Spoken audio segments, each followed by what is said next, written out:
मैं भोजपुरी बिरहा लोकगीत कलाकार अजय यादव सुदामा आप लोगन के पांव छू के प्रणाम बा।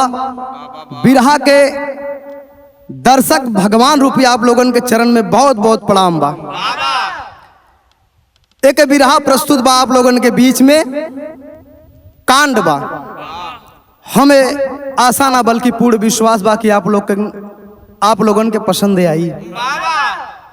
कवि जी 4 लाइन भूमिका में भाव दहलन है।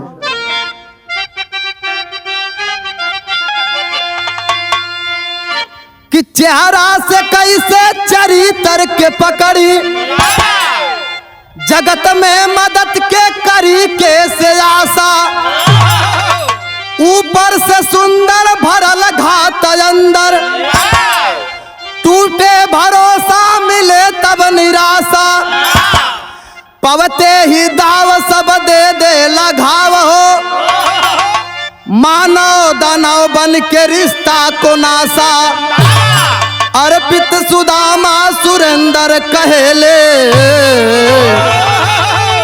अपने ही अपने के बनवे तमाशा।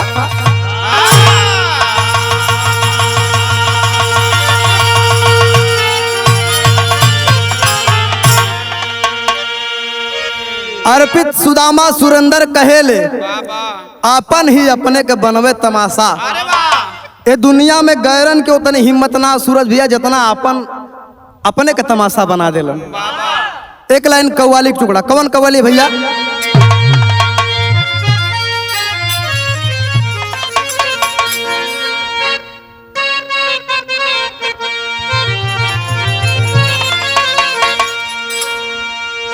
कहा कि गैरों से क्या गिला करे, अरे गैरों से क्या गिला करे, जब अपने बदल गए, गैरों से क्या गिला करे। बहुत अच्छे।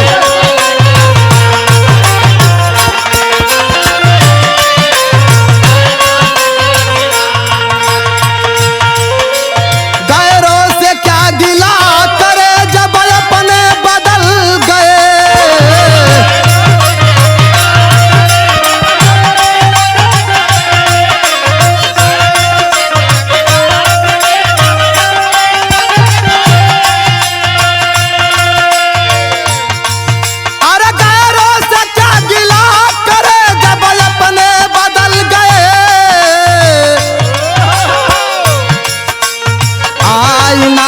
है वही मगर चेहरे बदल गए।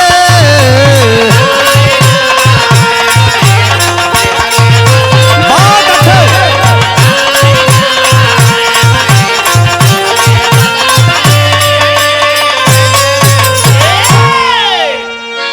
इत गजल के नमूना रहा, लेकिन कवि जी बिरहा में भाव दहलन। का दहलन भैया?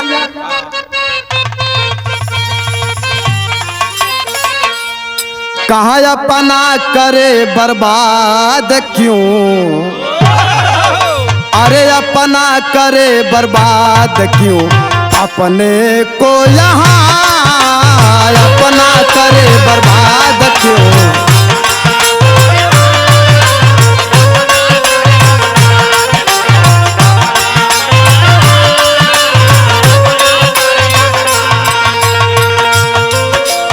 अपना करे बर्बाद क्यों, अपने को यहाँ है।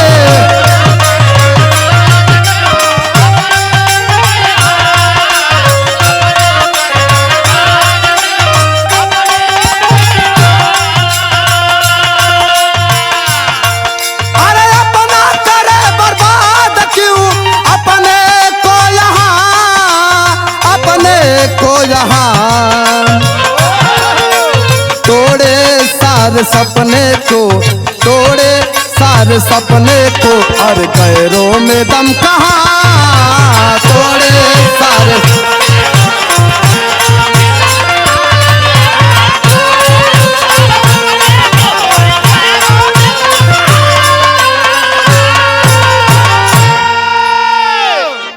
यही से कहानी के शुरुआत भइल, नजम के भाव लगल।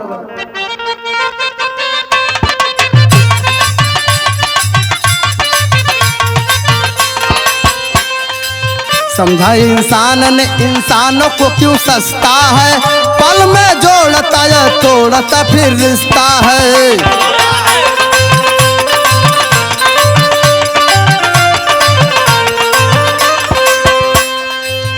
पंच परमेश्वर जो पहले के हुआ करते थे, पंच परमेश्वर जो पहले के हुआ करते थे, मान सम्मान था समाज में सब डरते थे।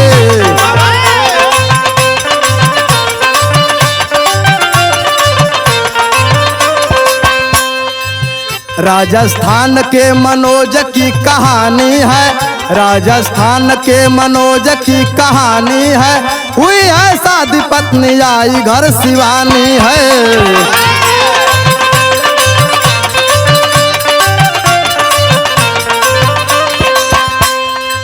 बीता कुछ साल मनोज आके एक दिन बोला है, बीता कुछ साल मनोज आके एक दिन बोला है, नहीं रहेंगे साथ भेद को वो खोला है।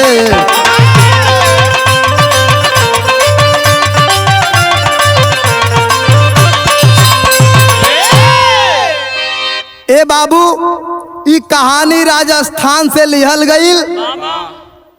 एक परिवार बा, जौने परिवार में माई बाबू के बीच में एक बेटवा बा, जौने बेटवा का नाम मनोज बतावल गया।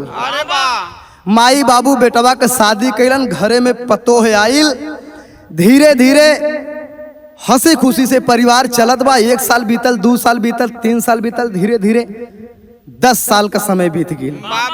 जब 10 साल का समय बीत गया, समाज में लोग मनोज के कहे लगलन कि करे यार तो एकदम बेकारे हुए का करे, तोरे बियाहे के 10 साल हो गल, कुछ भयल ना भई।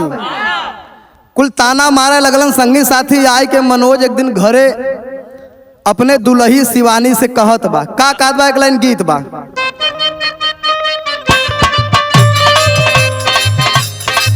ई देखा गीत हमरे मास्टर साहब बजौलन है। पहले से ज्यादा है न शाम लागत तारा,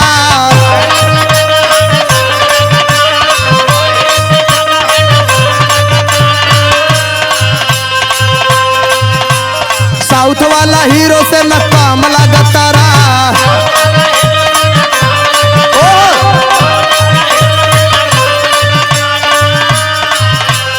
पहले से ज्यादा है न शाम लागत तारा, साउथ वाला हीरो से न काम लागत तारा।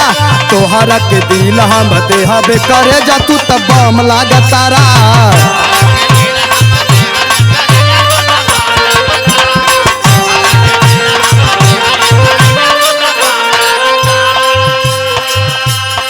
ए भैया, लेकिन उ मनोज आई के अपने मेहररुआ से कहत बा,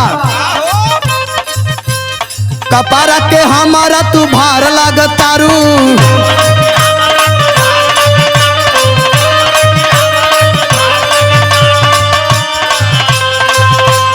जिंदगी में जाई से पार लागत तारू।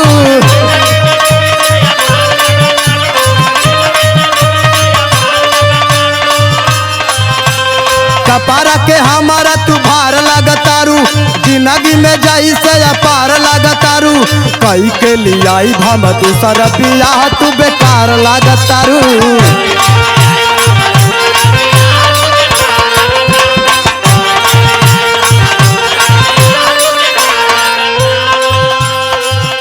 ए भैया, मनोजवा आए के शिवानी से कहे लगल कि अब हम तोरे संगे ना रह, तू तो एकदम बेकार है। धीरे धीरे वो मनोज हो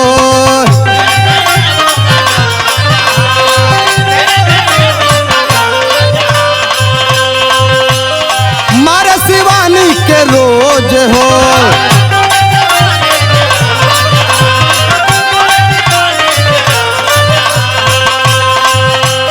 कहेला कि हम के बेकार लगतारू।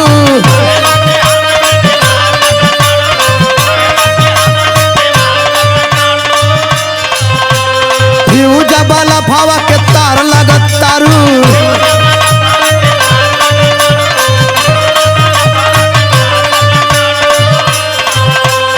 कहेला कि ये कदम बेकार लगतारू, फ्यूज वाला फवक तार लगतारू, कई के लिए आई हम दूसरा बियाह तू बेकार लगतारू।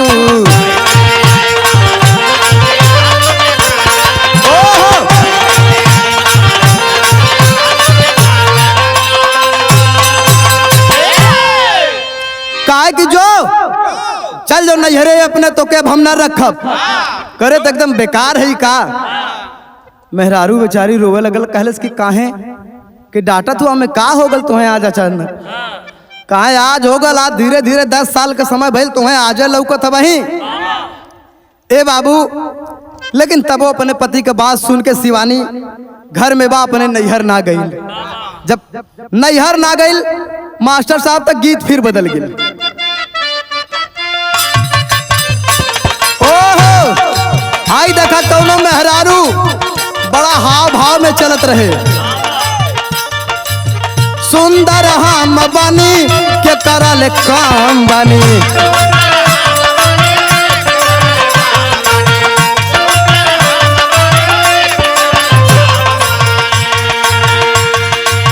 पूरे पट्टीदारी में नंबर 1 बने,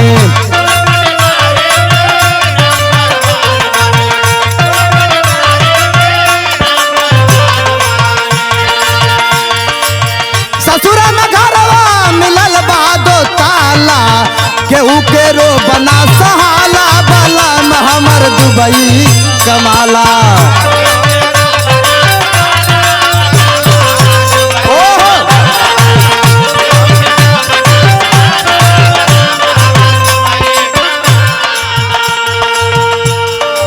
लेकिन कवि जी बिरावा में भाव धलन,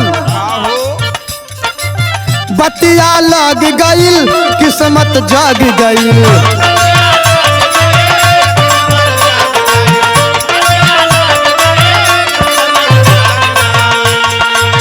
सूखल बगिया में फुलवा लग गईल,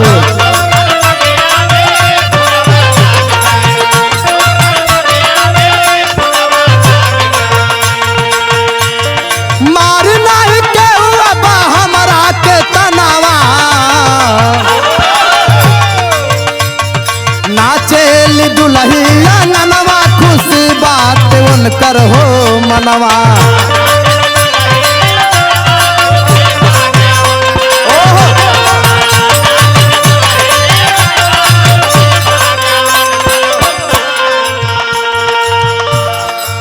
सैया मनोज के बतावेली खबरिया,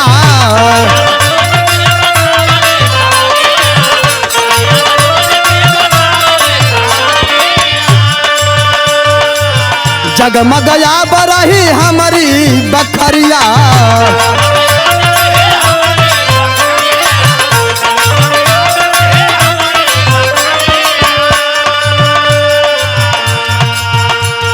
मार नहीं के हुआ हमरा के तनावा हो तनावा हो तनावा, नाचेली दुल्हिया ननवा, खुशी भइली देखत बा मनवा।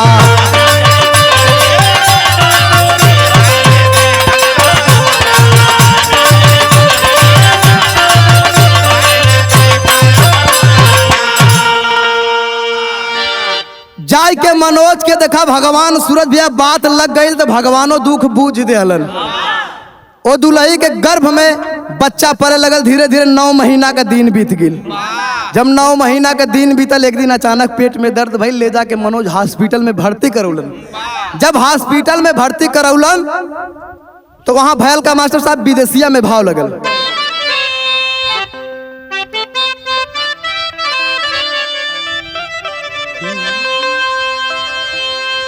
ए भैया 9 महीनावा का दिनवा ओराई गईल, अरे शिवानी दुल्हिया के भरल भाया चरिया, दुखवा का दिन गायल आ बेटी का जन्म भायल, सुनल मनोजा जाबा सन खबरिया, सुनिला तू कान खोल के, आ बेटी नहीं चाहिए हमके, यही जमुआवाए के देई के जहरिया। ए बाबू मनोज के जब ही मालूम चलल कि हमरे बिटिया पैदा भइल, बाप रे बाप और न क्रोधित हो गल। कॉलेज की हमें बेटवा चाहत रहल तो के पहले में कहली न कि यहाँ से चल जाओ, तब तक हमारा एकदम दिमाग खराब कर दिल। दुल्हैया कल से जी हमार का गलती बा, अरे बेटा बेटी तो भगवान का काम न बा। कालन की चाय जवन हो तब यहाँ से चल जाओ, निकल जाओ हमारे घर से। ए भैया मेहरारू आय के अपने घरे सास ससुर से कालस कैसो समझा बुझा के फिर धीरे धीरे रहे लगल। डॉक्टर ये भी कहले रहल कि अब इनके दोबारा बच्चा पैदा ना हो सकला। ए बात से और मनोज क्रोधित बा, लिया के घरे धीरे धीरे सूरज भैया दिन फिर धीरे धीरे बितावे लगलन। न तो मेहरारू से सही से बोले, न तो परिवार में केहू से बोले, न तो वो बिटिया से कोनो के मतलब रहे। लगल शराब पिए गाजा पिए लगल। धीरे धीरे समय बितावत बितावत तू माई अपने बिटिया के लेके 10 साल का समय और बितौली। 10 साल का जब समय बितौली, रोज रगड़ा रोज झगड़ा करे, एकदम हद कर देहलस। कॉलेज की यहाँ से तू लोग जैबू कि हमके कोनो कदम उठावे के पड़ी। कहे का कहे भैया,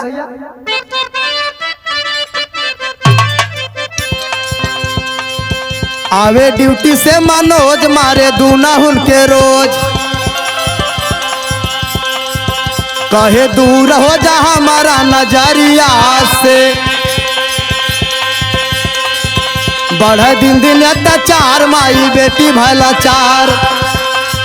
सोचे कहाँ जाई निकरी बखरिया से, हो जाए अखिया से दूर जानी कारा मजबू, हो जाए अखिया से दूर जानी कारा मजबू, नहीं मार दे बतोह के फसरिया से।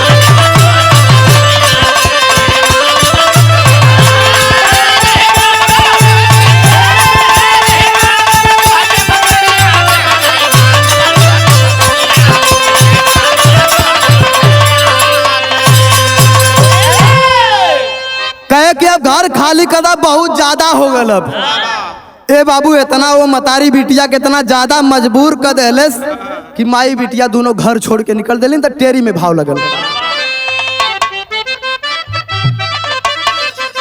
ए भैया संकट में मायो बेटी फंस गई, अरे संकट में मायो बेटी फंस गई। घर से निकल पड़ी है राह चलत में झंखत। अरे हाँ, संकट में मायो बेटी फंस गई, घर से निकल पड़ी है राह चलत में झंखत।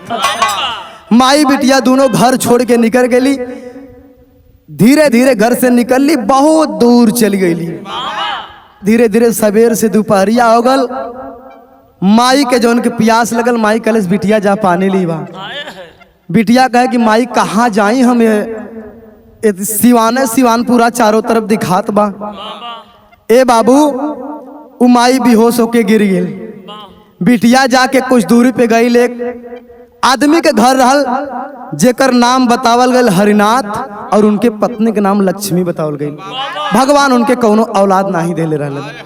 बिटिया जाए के रोवे लगल, कलश की ए बाबा हमार माई वही जंगल में बेहोश होके पड़ल बा, चला तनी हमारे माई के पानी पियादा, देखा ना का भइल बा। हमार माई पानी मांगत रहे, अचानक बेहोश होके गिर गई। ए बाबू हरिनाथ जाके वो शिवानी के उठौलन है, पानी पियौलन है, सारी बात के पूछलन है, सारी बात के बतौलस कि बाबा ऐसे ऐसे बात बा। हरिनाथ बाबा कहलन की बिटिया चिंता मतलब, चला हमारे घरे भगवान हमके कौनो औलाद ना दिलवन, आज से तू हमार बिटिया ई हमार पोती रही हन, चला हमारे घरे रहा, हमारे घर में केहू ना बा। ए भैया लिया जाके वो माई बिटिया के हरिनाथ बाबा अपने घरे रख लेलन।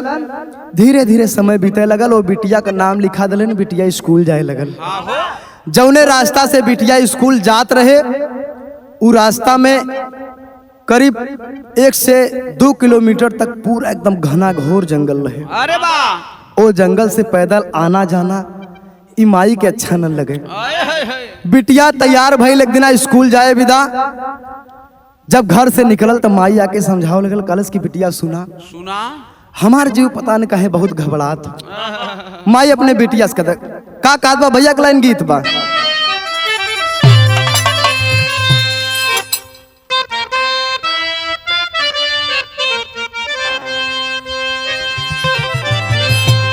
कहे कि जब से नैना लड़ल बात आगे बढ़ल, जब से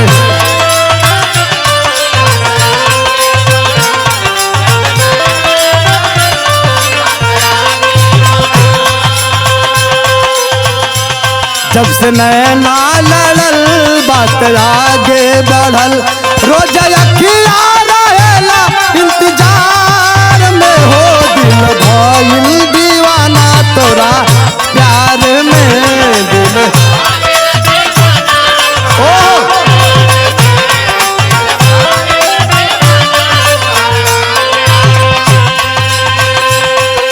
लेकिन माई अपने बिटिया के समझावत हो। माई कहे समझाई बिटिया छोड़ा पढ़ाई,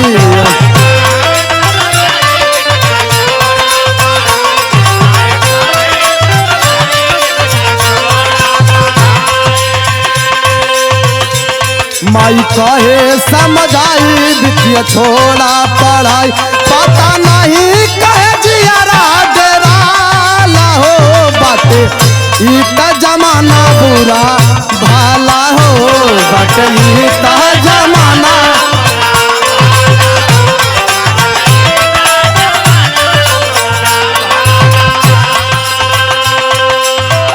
वो बिटिया कहे माई त काहे चिंता ले थई, अरे एरिया खराब है, दुनिया खराब है माई, जौने दिन हम पढ़ लिख के कलेक्टर बन जाए वो दिन ये पूरे एरिया के गुंडन के मार के भगा दे। वो बिटिया अपने माई से कहा कहे जौने दिन माई हम कलेक्टर बन जाइब, वह दिन गुंडन के मार के भगाई।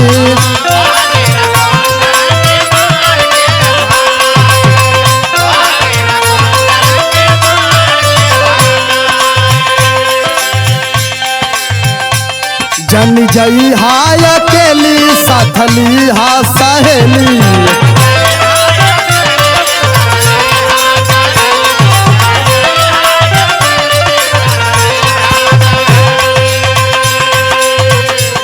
जन जई हाय अकेली साथली हा सहेली, वही जंगल में लगवा हेराल हो, देखी बाटे जमाना बुरा भाला हो।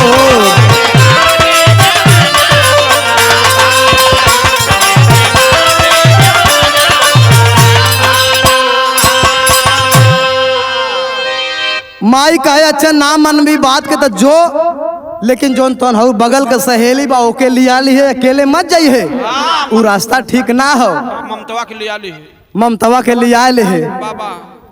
ए बाबू वो बिटिया जब स्कूल चलल बा, स्कूल तक गई, लेकिन स्कूल में अचानक देखा जब संजोग बिगड़े के होला तो कुलोरी से बिगड़ला। स्कूल में अचानक वो बिटिया के पेट में दर्द भइल, बिटिया कॉलेज के मास्टर साहब हमें छुट्टी दा, हम घरे जाई। मास्टर साहब छुट्टी दे दिलन, बिटिया दोपहरे में उह राह धई के घरे चलल। जब उह राह धई के घरे चलल भैया हो, ओ राह में ओ बिटिया के 4 आदमी उठा लेलन, 4 आदमी उठा लेलन। वो बिटिया के ले जाके जंगल में ओ मासूम बच्ची के साथ दुष्कर्म करे के चाहत हवन, जबरदस्ती करत हवन, मारत हवन, पीटत हवन। वो बिटिया के बिटिया एकदम थर थर थर थर कांपत बा, रोवत बा। रो के वो चारों पपियन से बात कहत बा। का कहत बा भैया, बिरहा में गीत बदल गेल।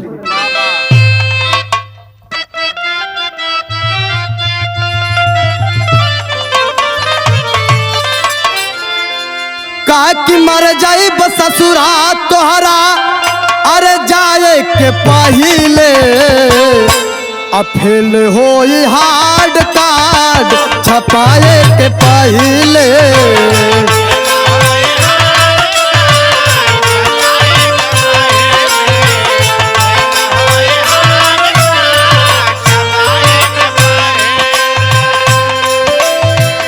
लेकिन वो बिटिया चारों पापिन से रोवत बा, चारों पापिन के सामने थर थर कापत थे, लेकिन कौनो कुछ सुने के तैयार न भैया हो।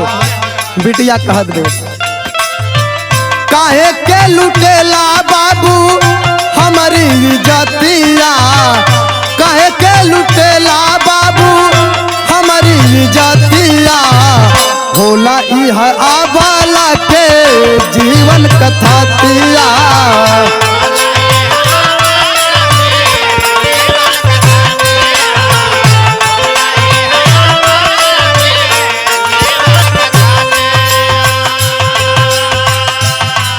हाथ जोड़ले बाद कहत बा, ये साहब सुना,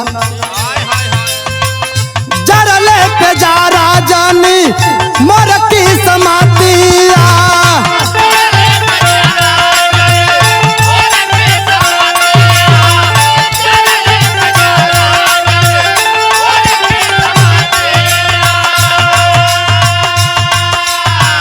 जायदा तू घरे हमके मन ले बबातिया,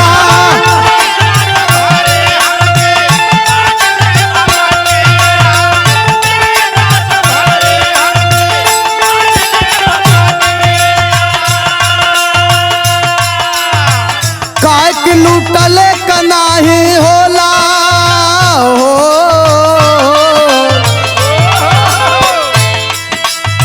लूटले का नाही होला कौनो की मातिया, होला इह आबाला के जीवन कथा तिया।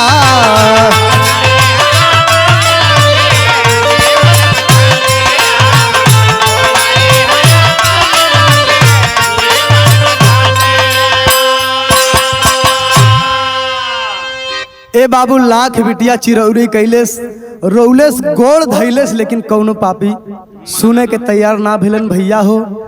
प्रमाण मिलल कि ओ बिटिया के साथ दुष्कर्म कई के और चाकू से कमर से लेके सीना तक फाड़ देलन। ए बाबू फाड़ के बिटिया के ले जाके जंगल में फेंक देलन। जब जंगल में फेंक देलन धीरे धीरे संझा हो गल। वो बिटिया का सहेली जब आइल घरे माई पूछल गल, करे ऊ कहाँ रह गई?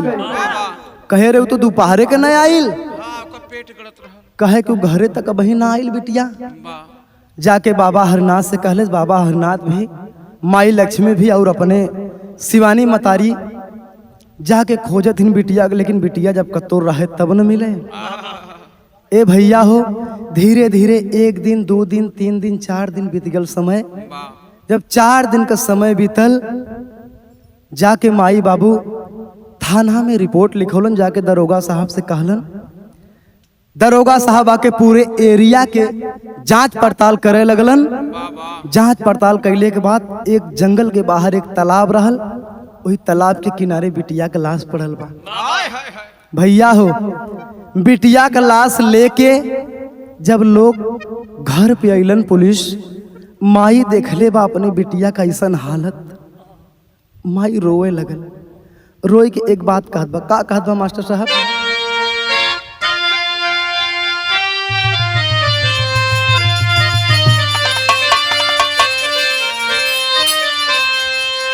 अरे अखिया से देखली जाबा, अरे बिटिया कलसिया माई बउरहिया भैली।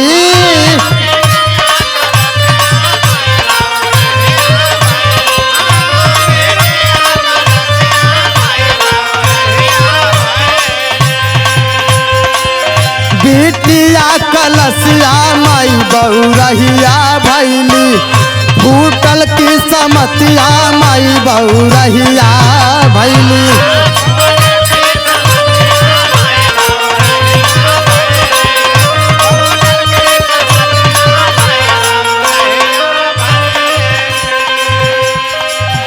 माई अपने बिटिया का लाश लेके झर रोवत बा, कहत बा कि हमारी बिटिया केकर का बिगाड़ देलेस। ए साहब काहे ई जमाना ऐसन कैलेस? के करा के कावन बात कहली मोरी रानिया।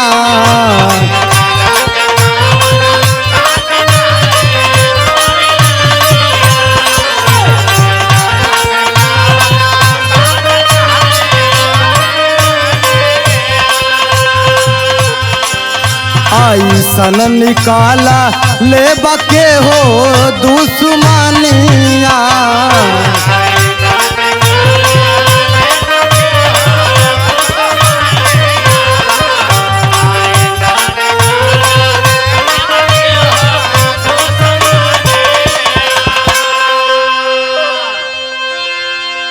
माई कहत बा कि हमरे बिटिया के कैसे केकर दुश्मनी हो गई। यहाँ तक उतना हमार केहू से जान पहचान भी ना बा, हमने अपने काम से काम रहीला। माई रोवत बा कहत बस ए साहब सुना, अरे भिखिया के मांगिए रामा, अरे काटी दिन रतिया माई बउरहिया भैली।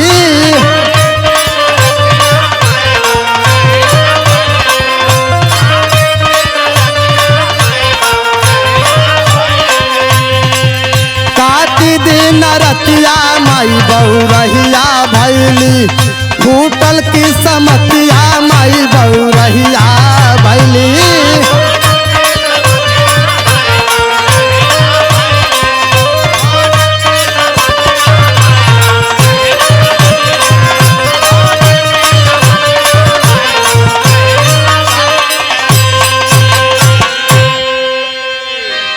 ए बाबू माई अपने बिटिया का लाश लेके रोवत है। बाबा हरनाथ भी एकदम ओके पोती के तरह मानत रहलन, अपने बिटिया और पोती से ज्यादा प्यार करत रहलन। माई लक्ष्मी भी भैया हो, तीनों लोग झरझर झरझर रोवत हुन। पुलिस बैठल बा जाके, ए बाबू उदुलही जाके बाबा हरनाथ से कहलस कि बाबा अब हम केकरे सहारे जियब, केकरे विदा जियब। वो अपने हरनाथ बाबा जौन पिता के समान रहलन उनसे रोई के उस शिवानी दुल्हन कहत बे। का कहत बे भैया, पहपट में भाव कहना बा।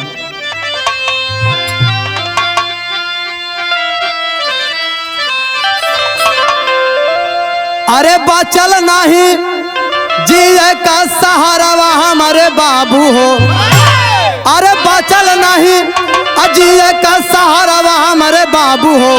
अब मार दा हमके दे के तू जहरवा हमरे बाबू हो।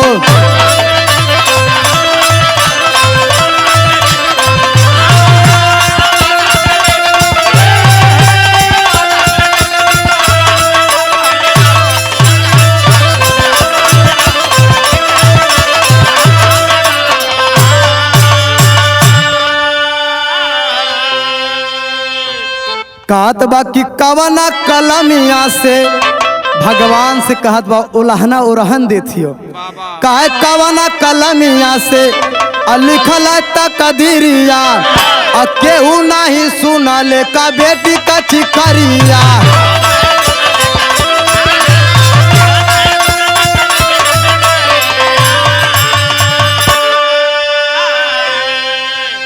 अरे लगल घाव पे और घाव गहरवा हमारे बाबू हो, अल्लाह के दे दा हमके तू जहरवा हमारे बाबू हो।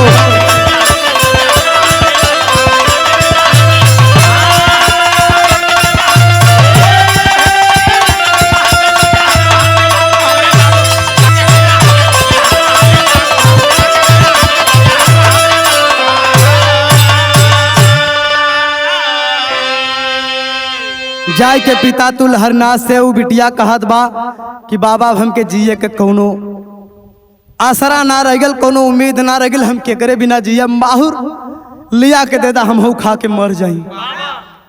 हरनाथ बाबू समझाव लगलन, कहलन बिटिया इतना धैर्य ना खोल जाला, अरे हम हई तोहर बाप वही जिंदा बा। माई लक्ष्मी भी समझावत कि बिटिया ऐसा मत करा, ज्यादा जवन होवे के रहल तवन तो हो गल, भाई हमने हई न। ए बाबू लेकिन माई के करेजा काहे विदा माने। ले जाके उ बाबा हरनाथ अंतिम संस्कार के कैलन। अंतिम संस्कार क कैलन, कहलन बिटिया तू चिंता तनको मत ल। घरे आके वो बिटिया के समझावत हूँ, कहत हूँ तनको घबरा मत, हम है न और तू रुका, हम पता लगावत हिला न, यहाँ के हम रहवासी हिला बिटिया, ये पूरे एरिया के बारे में हम जानत हिला। ए बाबू गए थाने पे, फिर धीरे धीरे पुलिस अपन पहरा लगावे लगल। दिन और रात दोनों पुलिस अपन पहरा कैले बा। जब दिन और रात पहरा कैले बा सूरज भैया, तो जेकर आदत हो तो जहाँ गयल बा ते तहाँ जइबे करी। उ चारों आदमी साथ में फिर वही जंगल में, अपन वही जंगल में कुल रहे, वह अपन यही कुल के चक्कर में कुल घूमे टहरे, यही कुल तलाश करे के अवत है, के जात हो, के कैसन बा, के कैसन ना बा, यह कुल देखें। पुलिस जाके गिरफ्तार कैले। जब चारों लोगन के गिरफ्तार कैले, ले जाके थाना में जब पिटाई करे लगल, कहलस कि ए बताओ तुम लोग ऐसा क्यों किए? कारण कि ये साहब हमहन का कौनो गलती ना बा। कहे तब कहे कि हम लोगों को एक मनोज नाम का आदमी मिलल, वही बतौलेस, पूरा एड्रेस बतौलेस, कहलेस कि फला के घरे जवन के हमार मेहरारू लड़की रहलिन, ओ बिटिया के जौन उ लड़की बा ओके लोग जान से मार दा। जब ओके जान से मार दबा तो वो मेहरारू जाई कहाँ? फिर लास्ट में हमरे के हम वापस अइबे करी। यह कह के हमने देहलन। दरोगा साहब कहलन अरे तो मारे के कहले रहलन। कहे साहब लेकिन वो लड़की इतनी बच्ची इतनी सुंदर रहल कि हमान के नीयत खराब हो गई। ए बाबू दरोगा वो चारों मुजरिम की पिटाई कैलन और जेल में बंद कैलन। लेकिन इतनी बात जब आई के दरोगा साहब के बतौलन, दरोगा साहब आई के शिवानी दुल्हन से पूछे लगलन, कहलन कि मनोज कौन है? दुल्हन बतौले कि सैया हमारा आदमी हूँ, आज के 10 साल पहले हमके घर से निकाल दिल रहलन। ए बाबू जाके पुलिस मनोज के गिरफ्तार कैलस। गिरफ्तार करके लिया के उस शिवानी के सामने बैठौलेस। जब बैठौलेस तब भयल का मास्टर साहब,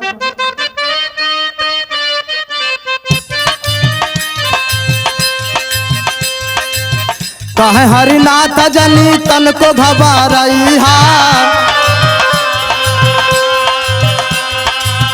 बटू धर्मवा का बिटिया हमार,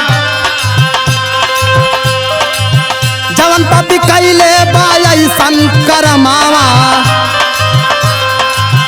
ओकर जियल कई दे बदुसुआर, घरवा का हमारे सिंगार जे भी छिनल, ओकर घरे में कई दे बयनियार,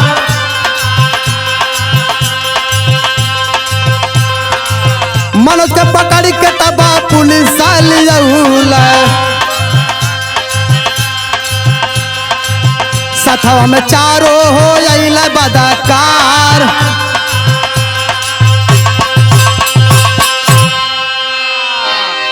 ए भैया वो मनोज के संगे चारों पापिन के लिया के वो परिवार के सामने पुलिस मुजरिम के और ओकरे पति मनोज के खड़ा कर देले।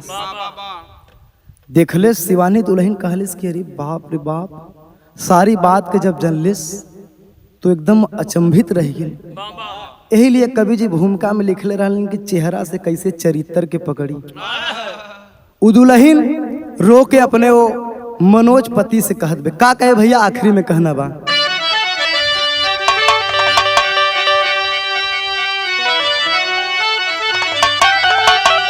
अरे कैली का ऐसन अरे कसूर बिटिया,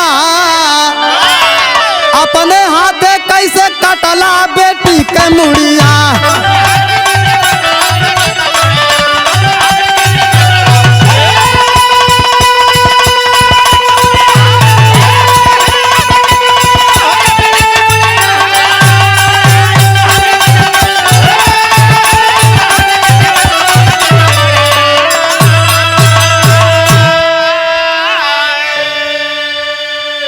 काहे कि कवन कसूर कैली बिटिया हमार हो, अरे मन करे मार देही तो के कटार हो, अरे मरला काहे ऐसे चला के छुड़िया, अपने हाथे कैसे काटला बेटी के मुड़िया।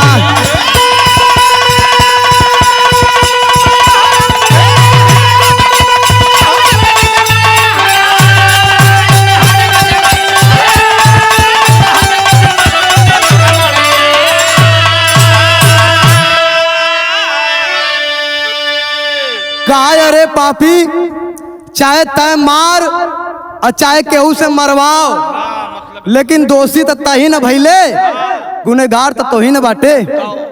ए बाबू ले जाके पुलिस हो पांचों पपियन के जेल में बंद कैले। बाबू हरनाथ समझा बुझा के वो बिटिया शिवानी के लेके फिर परिवार में वापस अइलन। यही जब कहानी समाप्त भइल। आखिरी में कहना बा कैसे भैया, गुरु बिहारी पत्तू छबर भय स्वर्ग के वासी, दीपक सिंह राधे श्याम सुरेंद्र कृपा कराय अभिनाशी।